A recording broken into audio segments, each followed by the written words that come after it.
Et salut à tous et bienvenue dans le Comics Club. On se retrouve aujourd'hui pour une vidéo retour de lecture. Donc il va y en avoir quelques-unes dans les prochains jours, semaines, dans les prochaines vidéos, parce que du coup j'avais acheté énormément. Je vous avais montré ça de comics au Festival d'Angoulême, donc maintenant je les lis, donc j'achète moins de choses. Euh, donc voilà, donc il y en aura quelques-unes de retour de lecture prochainement. Aujourd'hui on va parler du Ultimate Universe 03, numéro 3. Donc souvenez-vous qu'il est arrivé en blind pack. Je vous l'ai montré dans la vidéo retour d'achat que j'avais consacrée au Festival d'Angoulême. C'est là-bas que je l'ai pris. Donc il y avait ces différentes couvertures là. Alors je vais vous montrer ça. Donc, il y avait la couverture régulière. Il y avait la couverture d'Eddie One sur Ultimates. La couverture de Clayton Crane sur Black Panther qui était plutôt sympa. Celle de Nick Bradshaw sur les Ultimates toujours. Celle de Peach Momoko sur X-Men, enfin sur Armor. Et celle de Chris Samney sur Spider-Man que j'aurais bien aimé avoir. Donc si vous avez déjà vu ma vidéo précédente sur le Festival d'Angoulême, vous savez que j'ai eu donc la couverture variante que j'ai fait signer par Pepe Larraz parce que c'est lui qui me l'a ouvert. Et du coup, rentrons dans le vif du sujet, le sommaire. Donc on avait 2 épisodes d'Ultimate Spider-Man, 2 d'Ultimate Black Panther, 2 d'Ultimate X-Men et 2 de Ultimates. Donc voilà, 2 épisodes de toutes les séries qui pour l'instant sont sorties. Il y a le Ultimate, je sais plus si Ultimate Wolverine ou Ultimate Soldat de l'hiver, mais ils ont fait un croisement entre les deux qui tardera pas trop à sortir. Voilà. Du coup, on est au l'épisode 5 et 6 de Ultimate Spider-Man. J'aime toujours autant la série. Déjà, déjà les dessins, quand c'est pas Ryan Steinman, c'est David Messina, et moi je trouve ça toujours aussi bien. Donc dans cet épisode-là, en fait, on va suivre ce qui s'est passé pour Harry Osborn à la suite de la catastrophe créée par Tony Stark. Enfin, semblerait-il créée par Tony Stark. Comment il a mis la main sur la société de Stark Enterprise, etc. Je vous spoil pas plus, mais on voit du coup tout, pas toute sa vie, non, mais tout ce qui s'est passé avant sa rencontre avec Peter. C'est très intéressant. On voit également Peter avec sa famille toujours. C'est un épisode où Mary Jane va découvrir qu'il est Spider-Man. Alors, regardez-moi ces plans, quand je vous dis que même si c'est pas du Ryan Stegman, on est quand même bien servi. Regardez-moi ça. Il y a donc un affrontement avec Wilson Fisk. Je vais pas vous spoiler. Je vous montre quand même quelques planches. Alors, ça n'avance pas plus que ça dans l'histoire globale, hein, dans les différents arcs entre guillemets, dans ce que va vouloir faire Hickman sur la durée, mais ça fait avancer un petit peu l'histoire de chaque personnage, ça creuse un petit peu les personnages et ça approfondit leur relation également, donc c'est toujours intéressant. Et quand un auteur prend le temps un scénariste prend le temps de mettre ce genre de choses en place, on peut que le féliciter et attendre la suite. Parce que ça crée de l'attachement au personnage et ça crée de la profondeur à tout ce qu'ils peuvent faire.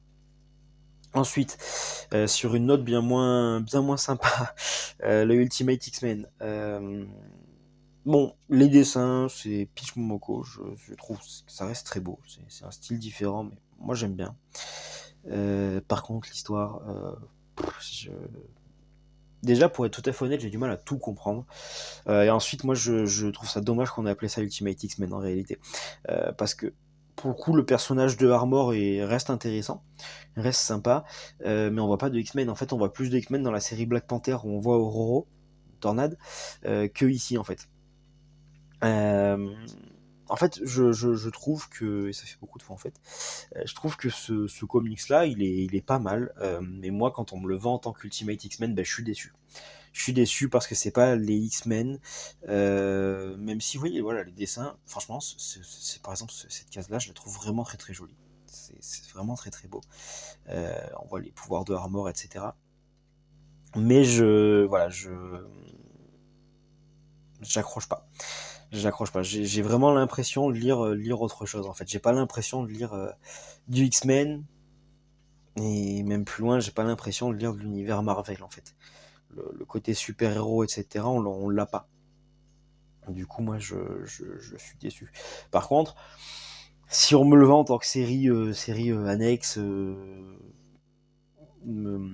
indépendante, bah, c'est pas mal. J'irai pas la chercher, enfin j'irai pas lire ça forcément de moi-même, mais c'est pas mal. Ça reste, je veux dire dans le style, les dessins, etc. Moi, pour le coup, c'est la seule chose que je regarde. Je m'arrête à chaque page pour regarder les dessins, vraiment, parce que je trouve ça vraiment très très beau. Mais l'histoire me transcende pas, quoi. J'accroche pas. Je suis pas fan. Ensuite, on a les épisodes 4 et 5 de Ultimate Black Panther. Donc avec Stefano Cassé du dessin, donc encore une fois, ça reste très très beau. Ils ont mis le paquet sur l'univers Ultimate, sur les équipes créatives. Donc voilà, donc pareil. L'histoire avance tranquillement, très tranquillement.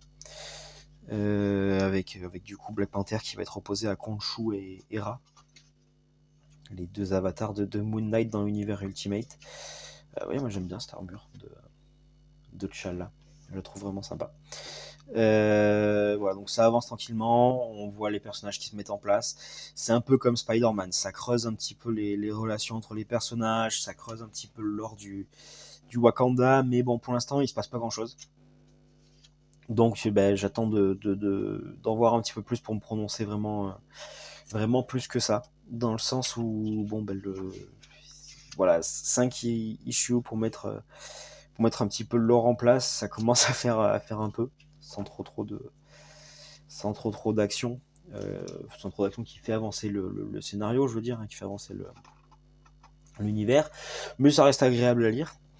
Et enfin, la série Ultimate avec donc un épisode du Free Comic Book Day, donc dessiné par, enfin, pas l'épisode, mais pardon, la couverture était de Stegman, et c'est Juan Frigeri qui dessine, donc je le connaissais pas du tout, mais c'est plutôt bon aussi.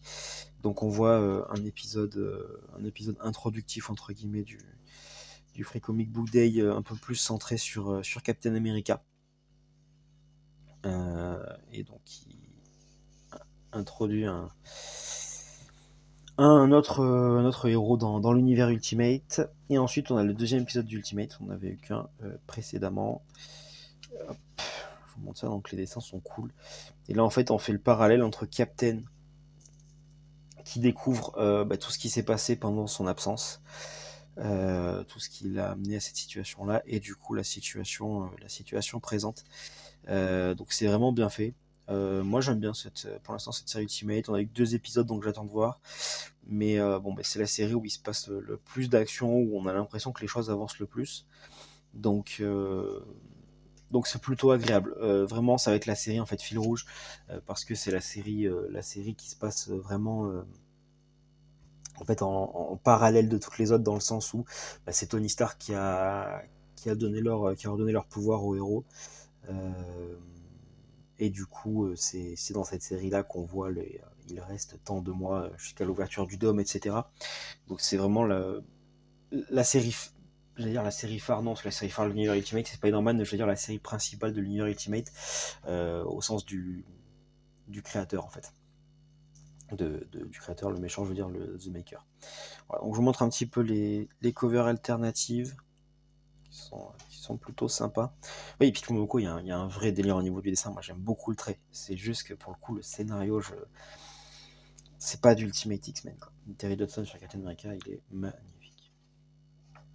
Et voilà, je vous montre la prochaine couverture, moi que je trouve très très belle aussi. J'aime beaucoup ce genre de couverture. Donc il me tarde de voir la suite. Globalement, pour l'univers Ultimate, pour l'instant, j'aime bien, c'est agréable, ça se met en place. J'ai l'habitude dans mes vidéos de me donner une note, je mets 12. Je mets un bon 12 parce que pour l'instant, il n'y a rien de transcendant. On n'avance pas trop dans aucune des séries réellement. Il n'y a pas vraiment de changement ou d'enjeu vraiment important pour l'instant dans les séries. Mais on découvre les personnages, on apprend ce qui se passe pour chacun, on découvre les différentes adaptations de nos héros, nos personnages préférés ou pas, dans l'univers Ultimate. Et moi, je retrouve cette vibe que j'ai eue en lisant le premier univers Ultimate, en voyant un personnage, en voyant son nom, à me dire « Ah, c'est lui !» comment ils vont l'adapter, quelles vont être les différences avec l'univers 616, etc. Donc bah, c'est plutôt agréable. Bémol pour du coup Ultimate X-Men, mais globalement franchement je vais continuer de prendre les Ultimate Universe, ne serait-ce que pour le Spider-Man. Voilà, donc ben, n'hésitez pas si vous l'avez lu également à me donner votre avis pour chaque série, pour l'univers. Si vous avez lu en VO, ne spoilez pas, mais vous pouvez nous dire éventuellement où ça en est, si on a avancé un petit peu plus, si c'est toujours aussi agréable pour certaines séries, et si ben, pour par exemple les Ultimate X-Men, mais il faut que je continue parce que ça va devenir mieux ou plus X-Men, si je peux dire. N'hésitez pas à me donner vos avis également en commentaire. Si vous avez certains comics bah, que vous souhaitez que je prenne, que je lise pour faire un avis, ou alors si vous avez dans mes précédentes vidéos d'achat des préférences pour que je fasse avant, mais n'hésitez pas. En attendant, je vous souhaite de très bonnes lectures et à la prochaine.